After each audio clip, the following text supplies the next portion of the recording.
এই লেকচারে আমরা ক্রনিক পেনি মডেল সম্বন্ধে আলোচনা করব। This model illustrates the behavior of electrons in a periodic potential by assuming a relatively simple one-dimensional model of periodic potential as shown। তার মানে যেটা হলো যে এই মডেলে আমরা ইলেকট্রনের বিহেভিয়ারটা কোথায় আলোচনা করব না, পিরিয়ডিক পোটেনশিয়াল যখন থাকবে এবং বেসিক্যালি যখন আমরা ওয়ান ডাইমেনশনাল পিরিয়ডিক পোটেনশিয়াল নিয়ে আলোচনা করব তখনই এই মডেলটা ভ্যালিড হবে। তাহলে একটা ছবি দেখাই, সেখানে ব্যাপারটা বোঝা যাবে। সেটা হচ্ছে এরকম যে দেখা যাচ্ছে যে এরকম একটা ফিগার আছে যে এইখানে পোটেনশিয়ালটা হচ্ছে V0, মানে আমি যদি এখান থেকে যদি শুরু যদি করি তাহলে দেখা যাচ্ছে যে এইটা হচ্ছে V0 হচ্ছে পোটেনশিয়াল এবং এই পোটেনশিয়ালটা হচ্ছে পিরিয়ডিক মানে কোন সেন্সে না, আমি যদি মানে x ইজিক্যাল টু এই জায়গাটাকে যদি -b যদি বলি, এখানে -b বললাম, এই জায়গাটাকে 0 বললাম আর এই জায়গাটাকে a বললাম, তাহলে দেখা যাবে যে এই জিনিসটার একটা রিপিটেশন আছে। কেন? কারণ এখানে -b বলছি, 0 বললাম, a বললাম, তারপরে আবার কি হবে, তারপর আবার যদি এখান থেকে যদি শুরু যদি করি তাহলে আবার একই রকমভাবে হবে, যে যেমন কি এই জায়গাটা 0 a এরকমভাবে এটা এক্সটেন্ড করে করে যাবে। তার মানে এই যে পোটেনশিয়াল যেটা আছে, এই পোটেনশিয়াল, এই যে V0 পোটেনশিয়ালটা একটা পার্টিকুলার ডিস্টেন্স পরপর রিপিটেশন হয়ে যাচ্ছে। এখানে একটা পোটেনশিয়ালের হাইট রয়েছে, এইখানে একটা হাইট রয়েছে, এখানে একটা হাইট রয়েছে, এখানে একটা হাইট রয়েছে, আর এখানে এক্স অ্যাক্সিস মানে হচ্ছে ডিস্টেন্স, সেই কারণে আমরা এক্স বলছি, এটা হচ্ছে এক্স। আর ওয়াই অ্যাক্সিস বরাবর আমরা যেটা বলছি সেটা হচ্ছে ভিএক্স মানে হচ্ছে যে পোটেনশিয়ালের value at a particular position X. তাহলে কি হচ্ছে, আমরা যেটা দেখছি যে এই যে V0 যে পোটেনশিয়াল হাইট যেটা রয়েছে এটা একটা পার্টিকুলার ইন্টারভ্যাল বরাবর রিপিটেশন হয়ে যাচ্ছে। তো এই জন্যই এই পোটেনশিয়ালটার নাম হচ্ছে পিরিয়ডিক পোটেনশিয়াল। আর এটা তো ওয়ান ডাইমেনশনাল, সেটা আমরা এই ছবি থেকেই বুঝতে পারছি। তাহলে যখন একটা ইলেকট্রনের মোশন এরকম একটা পিরিয়ডিক পোটেনশিয়ালের থ্রু দিয়ে হবে তখন আমরা এই ক্রনিক পেনি মডেল অ্যাপ্লাই করতে পারবো। The potential energy of an electron in a linear array of positive nuclei is assumed to have the form of a periodic array of square wells with period of a plus b।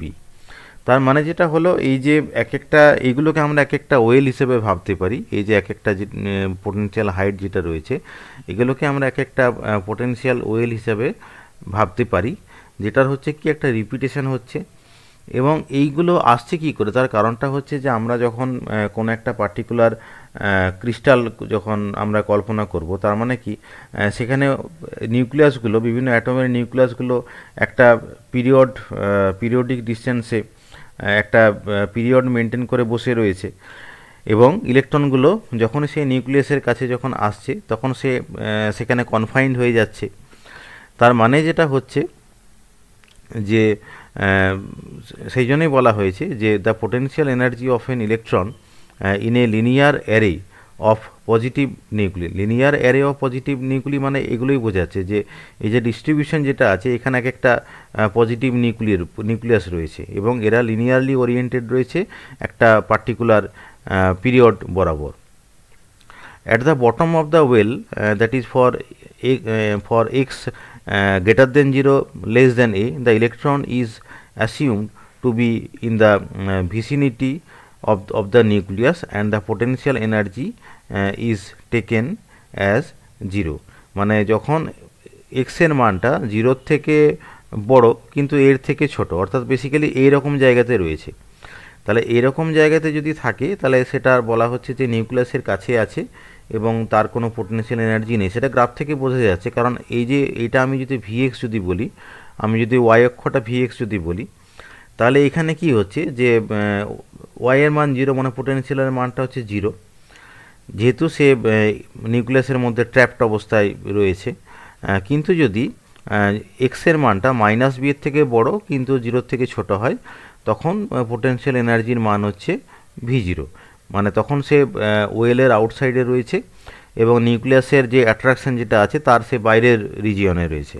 তাহলে কি হচ্ছে, সেই ক্ষেত্রে আমি একটা potential এনার্জির মান পাবো। যেমন এরকম জায়গাগুলোতে, এই যে মাইনাস বি এর থেকে বড়, জিরোর থেকে ছোটো, মানে এরকম জায়গাতে পোটেনশিয়াল এনার্জির একটা নির্দিষ্ট মান ভি জিরো রয়েছে। এখানে রয়েছে, এখানে রয়েছে, এখানে রয়েছে। এটা যেহেতু পিরিয়ডিক ক্রিস্টাল, সে কারণে এরকম একটা রিপিটেশন হচ্ছে। যখন নিউক্লিয়াসের কাছে যখন থাকছে তখন পোটেনশিয়াল এনার্জিটা জিরো, এবং নিউক্লিয়াসের অ্যাট্রাকশন রেঞ্জের বাইরে বেরিয়ে গেলে তার একটা নির্দিষ্ট পোটেনশিয়াল এনার্জির মান আমরা পাচ্ছি, যেগুলোর একটা এরকম পিরিয়ডিক্যালি রিপিটেশন হচ্ছে। তো এটা, এই যে মডেল যেটা আছে, এই মডেলটা বিশেষত যেটা করে সেটা হচ্ছে quantum behaviour of electron in the periodic lattice. Periodic ল্যাটিসের ক্ষেত্রে ইলেকট্রনের যেটা কোয়ান্টাম বিহেভিয়ার, সেটা আমরা এই মডেল থেকে জানতে পারি। The wave functions are obtained, মানে ইলেকট্রনের যেটা ওয়েভ ফাংশন সেটা কীভাবে বের করা হয়, সেটা শ্রোডিঞ্জার ইকুয়েশান অ্যাপ্লাই করে সেটা বের করা হয়। তো এবার দুটো রিজিয়নে আমরা শ্রোডিঞ্জার ইকুয়েশনটাকে অ্যাপ্লাই করব। একটা রিজিয়ন হচ্ছে যে এক্সের মানটা যখন জিরোর থেকে বড় এবং এর থেকে ছোট, এবং অপর একটা রিজিয়ন যেটা হচ্ছে এক্সের মানটা যখন মাইনাস বি এর থেকে বড় এবং জিরোর থেকে ছোট। অর্থাৎ একটা ক্ষেত্রে কী হচ্ছিল যে পোটেনশিয়াল এনার্জি, মানে এই রিজিয়নটাতে পোটেনশিয়াল এনার্জিটা জিরো ছিল, আর এই রিজিয়নে পোটেনশিয়াল এনার্জির মানটা ছিল ভি জিরো। এইবারে শ্রোডিঞ্জার ইকুয়েশনের যেটা আমি যদি বসাই এই রিজিয়নটাতে, তাহলে কি হবে যে d square psi by D x square plus 2m by H cut square, 2m E by H cut square minus zero. Actually এখানে মেন যে ইকুয়েশন যেটা হয় সেটা হচ্ছে এরকম স্ট্রাকচারের একটা ইকুয়েশন পাওয়া যায়, যে 2m by H cut square into E minus V zero. But এখানে পোটেনশিয়াল এনার্জি জিরো বলে এখানে পোটেনশিয়াল টার্মটা নেই, সেই জন্য simply just 2m E by H cut square into psi is equal to zero হয়েছে। আর এই রিজিয়নটার জন্য যেহেতু একটা পোটেনশিয়াল এনার্জির মান রয়েছে, তাই d square psi by D x square plus 2m by H cut square into E minus V zero into psi is equal to zero. তাহলে এই দুটো হচ্ছে শ্রোডিঞ্জার ইকুয়েশন আমরা বসালাম। Assuming that the energy E of the electron is less than V zero, সেই কারণে আমরা ই minus V zero এই জিনিসটা আমরা এখানে লিখেছি। We define two real quantities alpha and beta as, মানে এখানে যে 2m E by H cut square বলে যে টার্ম যেটা রয়েছে সেটাকে আমি আলফা স্কোয়ারে বসালাম। Alpha square is equal to 2m E by H cut square, আর এইখানে যে 2m by H cut square into E minus V zero এই টার্মটাকে আমি বিটা স্কোয়ার বললাম। তাহলে এই দুটো ইকুয়েশনকে আমরা যদি আলফা স্কোয়ার এবং বিটা স্কোয়ার টার্মে যদি লিখি, তাহলে এই দুটো ইকুয়েশন পাওয়া যাবে। একটা হচ্ছে এইটা d square psi by D x square plus alpha square psi is equal to zero. পরের ইকুয়েশনটা একটু খেয়াল রাখতে হবে, এখানে কিন্তু বিটা স্কোয়ার মানে হচ্ছে 2m into V zero minus E. আর এখানে যেটা বলা রয়েছে যে assuming E is less than V zero, এটা কিন্তু ধরে নেওয়া হয়েছে, সেই কারণেই আমরা এই ইকুয়েশনটা লিখতে পাচ্ছি। অর্থাৎ beta square is equal to 2m into V zero minus E by H cut square. তাহলে এই দুটো ইকুয়েশন আমরা পেলাম। এইবারে since the potential is periodic, এটা আমরা আগেই বলেছি যে এটা পিরিয়ডিক পোটেনশিয়াল হবে, এবং ওয়েভ ফাংশনটা কি হবে, ওয়েভ ফাংশনটা হবে ব্লচ ফাংশনের মতো, psi x is equal to E to the power I K x u K x. এখানে ব্লচ থিওরিটা আমরা আলোচনা করিনি, বাট এই ব্লচ থিওরি এটাও কিন্তু পিরিয়ডিক পোটেনশিয়ালের জন্য অ্যাপ্লিকেবল হয়, এবং দেখানো যায় যে এই ব্লচ ফাংশনের ভ্যালুটা এরকম নেচারের হয় যে psi x is equal to E to the power I K X into U K X, যেখানে ইউ কে এক্স হচ্ছে একটা periodic function with periodicity of A plus B. U K X হচ্ছে periodic function with periodicity of A plus B. তাহলে এটা হচ্ছে এই ইকুয়েশনগুলোর একটা solution. তাহলে আমি যদি এই যে ইউকে এক্স যেটা রয়েছে, এই ইউকে এক্স যেহেতু পিরিয়ডিক, তাহলে u k x is equal to যেটা হবে u k x plus a plus b, কারণ এ প্লাস বিটা হচ্ছে পিরিয়ড, তাহলে u k x is equal to u k x plus a plus b হবে। এটা হচ্ছে পিরিয়ডিক ফাংশনের একটা প্রপার্টি। তাহলে কি হবে, তাহলে আমরা এই যে এই ইকুয়েশন যেটা আছে সাই x is equal to E to the power I K X into UK x, এইটার থেকে আমি কি করব, একবার D psi by D extra বের করব, আর একবার D square psi by D X স্কোয়ারটা বের করব। এইবারে D psi by D X আর D square psi by D X স্কোয়ারের মানটা যেটা আমরা পাচ্ছি, সেটা আমরা এবারে কি করব, সেটাকে আমরা এই যে যেটা মেন ইকুয়েশন যেটা ছিল আমাদের শ্রোডিঞ্জার ইকুয়েশন, অর্থাৎ এই 6.24 এবং 6.25-এ এই মানগুলো আমরা বসাবো। এই মানগুলো বসালে আমরা যে ইকুয়েশন দুটো আলাদা রিজিয়নে পাচ্ছি, সেটা হচ্ছে একটা হচ্ছে এই ইকুয়েশন পেলাম, আর একটা এই ইকুয়েশন পেলাম। এখানে U1 আর U2 বলা হয়েছে। U1 U2 এখানে দেখা যাচ্ছে যে ইউকে হিসেবে দেওয়া রয়েছে, কিন্তু দুটো রিজিয়নে ইউকে আলাদা করার জন্য প্রথম রিজিয়নটাতে অর্থাৎ 0 থেকে এর মধ্যে এটাকে আমি U1 বললাম, আর -b থেকে 0-এর মধ্যে এটাকে আমি U2 বললাম। এইবারে কি করছি আমরা, এইবারে এই যে ইকুয়েশন যেটা পেলাম সেটা হচ্ছে এরকম যে the general solutions to this equations are, মানে এই যে দুটো ইকুয়েশন যেটা রয়েছে, এই দুটো ইকুয়েশনে যদি জেনারেল সলিউশন যদি করা যায়, তাহলে দুটো রিজিয়নের জন্য আমরা U1 এবং U2 এইরকম নেচারের আমরা সলিউশন পাবো। এখানে ABCD হচ্ছে কনস্ট্যান্ট, এবং এই কনস্ট্যান্টগুলো আমরা বাউন্ডারি কন্ডিশন থেকে পাবো। এবার বাউন্ডারি কন্ডিশনটা কি সেটা একটু আলোচনা করা যাক। বাউন্ডারি কন্ডিশন হচ্ছে এরকম যে E1 0 is equal to U2 0, এবং du1/dx x equal to 0 is equal to du2/dx x is equal to 0, এবং E1a is equal to U2 minus b, আর du1/dx x is equal to a is equal to du2/dx x equal to minus b। এগুলো হচ্ছে boundary condition. তার মধ্যে যেটা বলা দরকার, এই যে প্রথম যে বাউন্ডারি কন্ডিশন যেটা এসেছে সেটা হচ্ছে যে ওয়েভ ফাংশন যে কন্টিনিউয়াস, এবং শুধু ওয়েভ ফাংশন না, ওয়েভ ফাংশন এবং তার যে ডেরিভেটিভ যে dψ/dx, এদের যে কন্টিনিউটি থেকে এই প্রথম বাউন্ডারি কন্ডিশনটা এসেছে। আর দ্বিতীয় বাউন্ডারি কন্ডিশন যেটা এসেছে সেটা হচ্ছে যে this is the requirement of the periodicity of UKX। তাহলে এই যে দুটো কন্ডিশন থেকে আমরা এই দুটো বাউন্ডারি কন্ডিশন আমরা লিখেছি।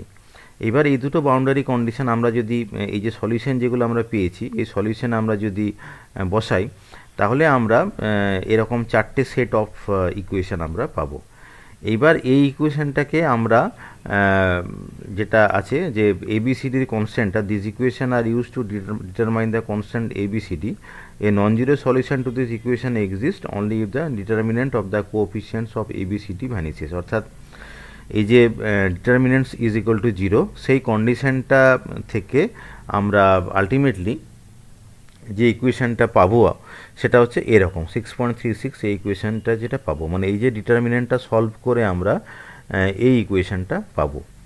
এবার এই ইকুয়েশনটাকে আমরা ফার্দার সিম্পলিফাই করব কিভাবে না, আমরা একটা কন্ডিশন ইম্পোজ করছি যে when V0 tends to infinity and B approaches 0। V0 মানে আমরা ছবিতে আগেই দেখি যে V0 ছিল যে পোটেনশিয়ালের যে হাইটটা, আর স্মল b যেটা ছিল সেটা ছিল উইডথটা। তাহলে হাইটটাকে আমরা অনেক বাড়িয়ে দিলাম, V0টাকে বাড়িয়ে দিলাম, আর উইডথটাকে আমরা কমিয়ে দিলাম। বাট এমনভাবে করলাম যেটা V0 tends to infinity but infinity নয়, আর B approaches 0 but B actually একদম 0 নয়, but the product V0b remains finite, মানে V0 অনেক বেশি এবং B অনেক কম, বাট V0b এটাকে কিন্তু ফাইনাইট হতে হবে। সেই ক্ষেত্রে পোটেনশিয়াল ব্যারিয়ারটা become delta function. Delta function মানে যেটা হবে অ্যাকচুয়ালি সেটা হচ্ছে যে একটা শার্প পিক পাওয়া যাবে। এই যে পিক যেটা আমরা আগে যে একটা ছবি যেটা দেখিয়েছি, এই পিকটা খুব শার্প হবে। এটা এতটা উইডথটা থাকবে না, উইডথটা অনেক সরু হয়ে আসবে, এবং এই হাইটটা অনেকটা বেশি বেড়ে যাবে, অর্থাৎ শার্প পিক হবে। সেটাই হচ্ছে একটা ডেল্টা ফাংশনের একটা প্রপার্টি। তো এইবারে সেটা একটা ডেল্টা ফাংশনের মতন বিহেভ করবে। দ্য কোয়ান্টিটি যেটা V0b, মানে V0b যে ফাংশন যেটা রয়েছে when V0 tends to infinity এবং B টেন্ডস টু 0, সেই অবস্থায় এই যে V0bটাকে আমরা যেটা বলে থাকি সেটা হচ্ছে ব্যারিয়ার স্ট্রেংথ, মানে এই যে ফাংশনটা এটা একটা ব্যারিয়ারের স্ট্রেংথকে বোঝায় এই লিমিটে। এবং as b tends to 0, sine hyperbolic beta b tends to beta b, cos hyperbolic beta b tends to 1। এবং আমরা আগে একটা ইকুয়েশন দেখিয়েছিলাম, ইকুয়েশন 6.23, ইকুয়েশনটাকে আরেকবার আমরা দেখিয়ে দিই। এই যে ইকুয়েশন যেটা আমরা ছিল, যেখানে আমরা আলফা স্কোয়ার এবং বিটা স্কোয়ার দেখিয়েছিলাম, এই ইকুয়েশনটাকে আরেকটু সিম্পলিফাই করার পরে আমরা এরকম একটা ইকুয়েশন পাবো, সেটা হচ্ছে এইটা। অর্থাৎ এই ইকুয়েশনটা পেলাম, এই কন্ডিশনগুলো ইম্পোজ করা হলো যে সাইন হাইপারবোলিক বিটা বি সমান beta b, cos hyperbolic beta b সমান হচ্ছে 1, এবং এই ইকুয়েশনটাকে ইম্পোজ করে 6.36টাকে আমরা ফার্দার সিম্পলিফাই করলাম। ফার্দার সিম্পলিফাই করার পরে আমরা 6.37 ইকুয়েশন পেলাম, এবং আরেকটা কোয়ান্টিটি আমরা ডিফাইন করলাম যে P is equal two mV0 BA/h²। অর্থাৎ এখানে ব্র্যাকেটের মধ্যে যেটা রয়েছে তার মধ্যে MV0BA, এখানে এ নেই কিন্তু এটাকে আমি আলাদা গুণ করেছি, এবং তাহলে নিচে একটা আলফা এ অর্থাৎ এ একটা এক্সট্রা এখানে আসবে। তো capital P is equal two আমরা বলছি MV0BA/h² সো দ্যাট এই যে ইকুয়েশনটাকে আমরা এইভাবে লিখতে পারি যে P sine alpha A by alpha A plus cos alpha is equal to cos K.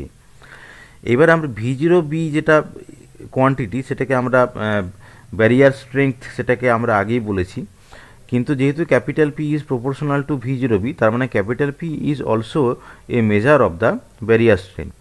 Das increasing P has a physical meaning of binding an electron more strongly to a particular potential well. তার মানে P বাড়ানো মানে হচ্ছে যে একটা electron একটা potential ওয়েলের মধ্যে খুব স্ট্রংলি বাউন্ড অবস্থায় থাকবে। তো যাই হোক না কেন, আমরা যদি এই ম্যাথামেটিক্যাল কমপ্লিকেসিটুকু বাদ দিই তাহলে আমরা সূচনাটা এইভাবে করেছিলাম যে আমরা একটা ইলেকট্রন যখন একটা পিরিয়ডিক পোটেনশিয়ালের মধ্য দিয়ে মুভ করবে তখন তার কোয়ান্টাম বিহেভিয়ারটা কেমন হবে সেটা আমরা দেখতে চাইছি।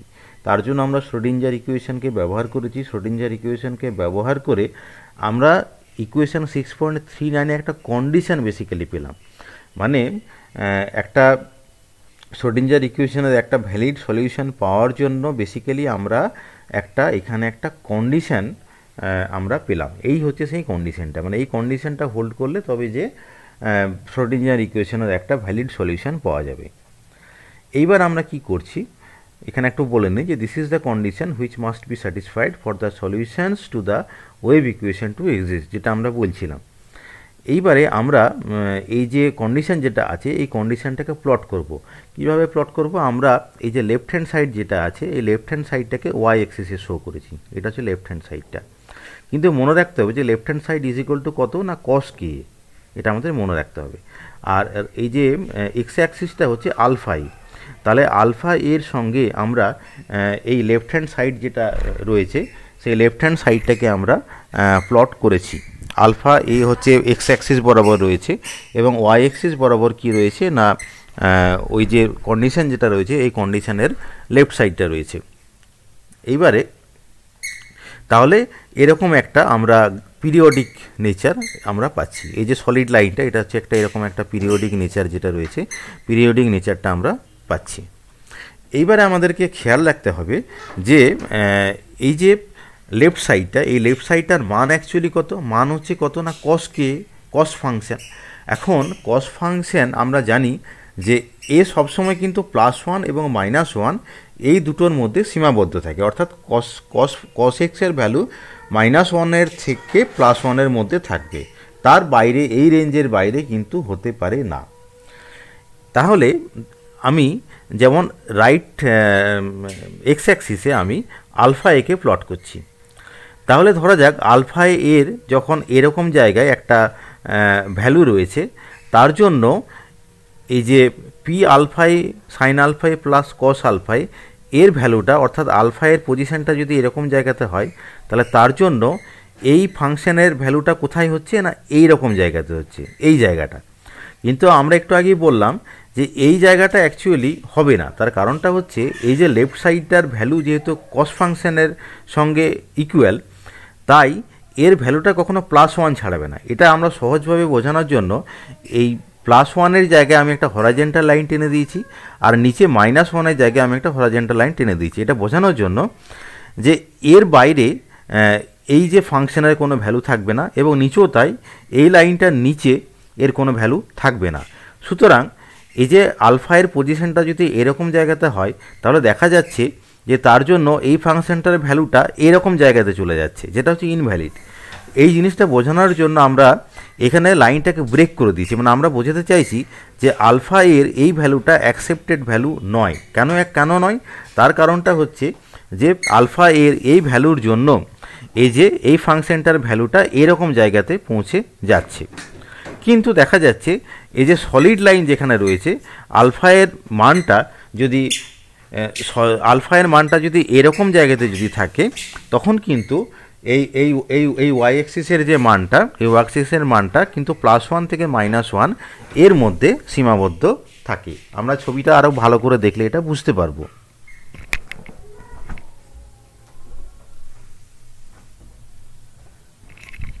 তাহলে আমরা এখানে দেখতে পাচ্ছি যে আলফা এর অ্যাক্সিস যেটা রয়েছে এইটা কোনো কোনো জায়গায় এরকম ব্রোকেন লাইন রয়েছে এবং কোনো কোনো জায়গায় সলিড লাইন রয়েছে।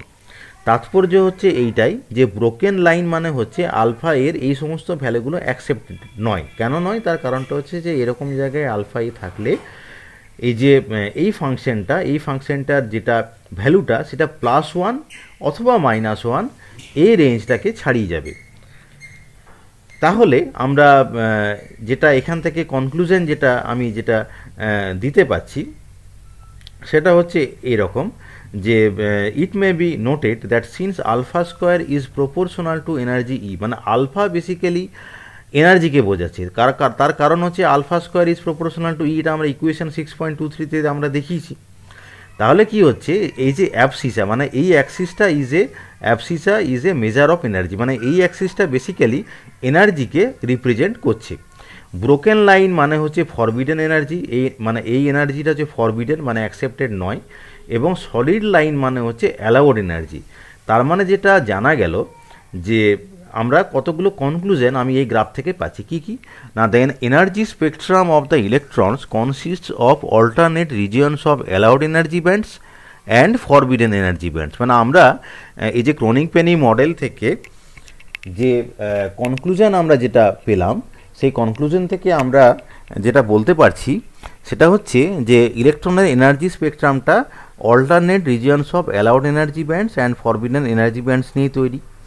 এইবার the width of the allowed energy bands increases with alpha. কেন কি তার কারণটা হচ্ছে যে আলফা হচ্ছে মেজার অফ এনার্জি, তাহলে width of the allowed energy band increases with alpha A or energy.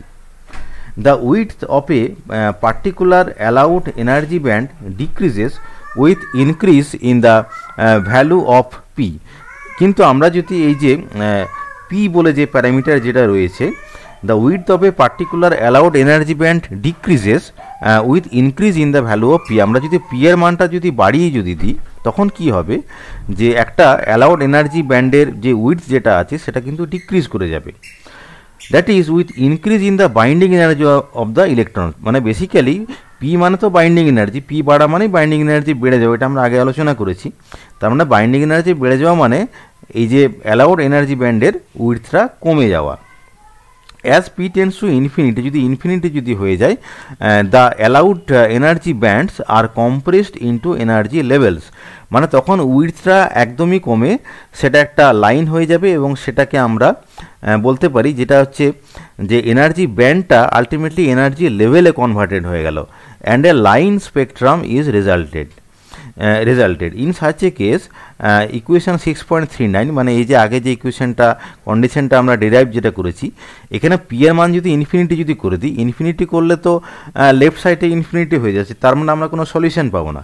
তাহলে পিটাকে ইনফিনিটি করতে গেলে আমাকে কিন্তু এই সাইন আলফায় এই টার্মটাকে 0 বানাতে হবে, অর্থাৎ সাইন আলফা এ সমান 0 হলে তখন একটা ভ্যালিড সলিউশন আমরা পাবো। কিন্তু সাইন আলফা এ সমান 0 হলে আলফা এ সমান এন পাই হবে। কিন্তু আমরা আলফার যে রিলেশন যেটা আগে আমরা দিয়েছিলাম ইকুয়েশন 6.23-তে, সেখান থেকে আমরা বলতে পারছি যে ই সমান হচ্ছে alpha square h cut square by 2m, আর আলফার মানটা যদি এখান থেকে বসাই তাহলে pi square h cut square n square by 2m square হচ্ছে। এটা হচ্ছে ই এর এক্সপ্রেশন কখন না যখন পি টেন্স টু ইনফিনিটি, মানে বেসিক্যালি আমরা যখন এনার্জি লেভেল পাচ্ছি। কিন্তু মজার ব্যাপার যেটা হলো এই যে এনার্জি যে এক্সপ্রেশনটা আমরা যদি কোয়ান্টাম মেকানিক্স পড়ে থাকি তাহলে আমরা দেখব যে আমরা সেখানে যখন আমরা particle in a constant potential box of atomic dimension যখন আমরা পড়েছিলাম তখন এনার্জির একদম সিমিলার একটা এক্সপ্রেশন আমরা পেয়েছিলাম। তো তার থেকে আমরা যেটা বলতে পারবো যে this is what is physically expected, because for large P মানে পি যদি অনেক বড় হয় the tunnelling through the barrier becomes difficult. P বেড়ে যাওয়া মানে একটা ব্যারিয়ার থেকে ইলেকট্রনটা বেরিয়ে যাওয়াটা খুব ডিফিকাল্ট হয়ে যাবে। In the other case that is when P tends two 0। আমরা যদি অন্য কেসটা যদি ভাবি যে যখন পি সমান 0 তখন কি হবে, পি সমান যদি 0 হয় তাহলে আবার ইকুয়েশনটা দেখে নিই। এখানে পি সমান 0 হলে ফার্স্ট টার্মটা 0 হয়ে যাচ্ছে, তাহলে cos alpha is equal to cos k হচ্ছে। এখন cos alpha a is equal to cos k মানে আলফা সমান হচ্ছে কে, তাহলে আবার ইকুয়েশন 6.3 ইম্পোজ করলে ই সমান k squared h cut square by 2m হবে। এই যে P is equal to k h cut হয় কোয়ান্টাম মেকানিক্যালি, তার মানে E is equal to k squared h cut square 2m মানে E is equal to P squared by 2m। তো এইটা হচ্ছে যে ক্লাসিক্যাল কেস, মানে which is applicable to completely free electrons for which all the energies are allowed. মানে এই এক্সপ্রেশনটা হচ্ছে যে ফ্রি ইলেকট্রনের জন্য এনার্জির এই এক্সপ্রেশনটা ভ্যালিড হয়। এটা আমরা যখন আমরা ফ্রি ইলেকট্রন গ্যাস সম্বন্ধে পড়েছিলাম তখন এই এক্সপ্রেশনটা আমরা পেয়েছিলাম। তো এই রেজাল্টটাও কিন্তু এক্সপেক্টেড। তাহলে এইটার থেকে যেটা বোঝাচ্ছে যে আমরা যখন P is equal to infinity করলাম বা পি ইজ ইকুয়াল টু 0 করলাম, তখন দেখা যাচ্ছে যে ক্রনিক পেনি মডেলটা স্যাটিসফ্যাক্টরিলি ইলেকট্রনের বিহেভিয়ারকে ব্যাখ্যা করতে পারছে। এইবারে আমরা যদি এই কনক্লুশনটাকে আমরা যদি গ্রাফিক্যালি যদি দেখাই, এখানে একটা গ্রাফ দেখানো রয়েছে। আমরা এই যে এক্স অ্যাক্সিস যেটা আছে, এক্স অ্যাক্সিসে পি প্লট করা হয়েছে, এইখানে লেখা আছে পি বাই 4 পাই, যেমন কি এখানে 0, পি বাই 4 পাই সমান 0 মানে পি ইজ ইকুয়াল টু 0। আবার এখানে লেখা আছে 4 পাই বাই পি, এখানে 4 পাই বাই পি সমান 0 মানে P is equal to infinity. ডিনোমিনেটরটা ইনফিনিটি হলে তবে যে আমি এইটা 0 পাবো। তার মানে বেসিক্যালি এটা হচ্ছে পি এর দুটো রেঞ্জ, মানে এখানে হচ্ছে পি সমান 0 আর এখানে হচ্ছে পি সমান ইনফিনিটি। এইবারে কি, এইবারে এখানে দেখা যাচ্ছে যে পি সমান যখন 0 তখন কি হচ্ছে, এরকম একটা লাইন পাওয়া যাচ্ছে, মানে এই অ্যাক্সিসটা হচ্ছে এনার্জি অ্যাক্সিস। এরকম একটা লাইন পাওয়া মানে হচ্ছে যে কন্টিনিউয়াস এনার্জি পাওয়া যাচ্ছে। কন্টিনিউয়াস এনার্জি কখন পাওয়া যায়, যখন ফ্রি ইলেকট্রন গ্যাস হয়, যখন ইলেকট্রনটা যখন ফ্রি যখন থাকে তখন একটা আমরা কন্টিনিউয়াস রেঞ্জ অফ এনার্জি পাচ্ছি, এটা হচ্ছে সেই রেঞ্জটা। আর P is equal to infinity হয়ে যাওয়া মানে একটা এনার্জির একটা পার্টিকুলার লাইন হয়ে যাবে, যেমন কি এখানে একটা উইডথ থাকছে, এই উইডথটা কমে কমে কমে কমে এই জায়গাতে একটা লাইনে কনভার্ট হয়ে গেল। লাইনে কনভার্ট হয়ে যাওয়া মানে একটা এনার্জি লেভেল পাওয়া গেল, মানে একটা অ্যাটমের জন্য কি থাকে, এনার্জি লেভেল থাকে। কিন্তু যখন একটা সলিড যখন ফর্ম হয়ে যায় তখন এই এনার্জি লেভেলগুলো একে অপরের সঙ্গে মিক্সড আপ হয়ে এনার্জি একটা ব্যান্ড ফর্ম করে। যেমন কি আমি যদি এই রেঞ্জটা আর এই রেঞ্জটা এদের মাঝে যদি কোনো যদি রেঞ্জ যদি দেখি, তখন কি হচ্ছে এনার্জিটা, এটাকে আমরা একটা এনার্জি ব্যান্ড হিসেবে ভাবতে পারি, কিন্তু এই জায়গায় একটা অ্যাটম হিসেবে ভাবছি, মানে এনার্জি লেভেল হয়ে যাচ্ছে। কিন্তু এরকম জায়গাতে সলিডের ক্ষেত্রে যেটা হয়, এই এনার্জি লেভেলগুলো মার্জ করে একটা এনার্জি ব্যান্ড তৈরি করে, তাহলে এটা হচ্ছে একটা এনার্জি ব্যান্ড মাঝামাঝি জায়গায়। আর আমি যদি এরকম যে একটা লাইন যদি টানি, তাহলে এনার্জি ব্যান্ড যেটা হবে সেটা হচ্ছে এই যে এখানে কিছু নেই, মানে এটা হচ্ছে ফরবিডেন, এটা হচ্ছে ফরবিডেন ব্যান্ড। আর এখানে হচ্ছে যে শেডেড পোর্শন যেটা রয়েছে, শেডেড পোর্শন মানে হচ্ছে এটা হচ্ছে অ্যালাউড ব্যান্ড, এবং এইটুকু হচ্ছে অ্যালাউড ব্যান্ডের উইডথ। আবার এইখান থেকে এই পর্যন্ত, এইখান থেকে এই পর্যন্ত হচ্ছে আবার ফরবিডেন, এটা হচ্ছে ফরবিডেন ব্যান্ডের উইডথ। আবার এই জায়গা থেকে এই জায়গাটা এটা হচ্ছে অ্যালাউড ব্যান্ডের উইডথ। তাহলে এইভাবে আমরা ক্রনিক পেনি মডেল থেকে যে কন্ডিশন যেটা পেলাম সেটাকে আমরা গ্রাফিক্যালি শো করলাম, এবং এই মডেলের থেকে আমরা একটা সলিড কিভাবে ফর্ম করে, কিভাবে এনার্জি লেভেলগুলো মার্জ করে এনার্জি ব্যান্ড তৈরি হয়, এবং একটা ইলেকট্রনের কোয়ান্টাম বিহেভিয়ারটা কেমন হচ্ছে, এই সম্বন্ধে আমরা একটা সুন্দর ধারণা দিতে পারি। আমি আশা করি তোমরা এই মডেলটা বুঝতে পেরেছো। আমরা কন্টেন্টটা পুরি অ্যান্ড বব্বরের সলিড স্টেট ফিজিক্স থেকে নিয়েছি, আর ফার্দার আন্ডারস্ট্যান্ডিংয়ের জন্য বিশেষত যে ডেরিভেশন আমরা যেটা করলাম সেটা আমরা এখানে ডিটেলসে আলোচনা করে নিই। এই ডেরিভেশনের প্রত্যেকটা স্টেপ আমি বলবো যে এই বই থেকে একবার দেখে নিতে, এবং এই বইয়ের যে এই যে পার্টিকুলার টপিক যেটা আছে এই টপিকটা আরেকটু ভালো করে পড়ে নিতে, তাহলে এই বিষয়টা তোমরা আরও ভালো করে বুঝতে পারবে। আর এই লেকচারটা শোনার জন্য সবাইকে ধন্যবাদ।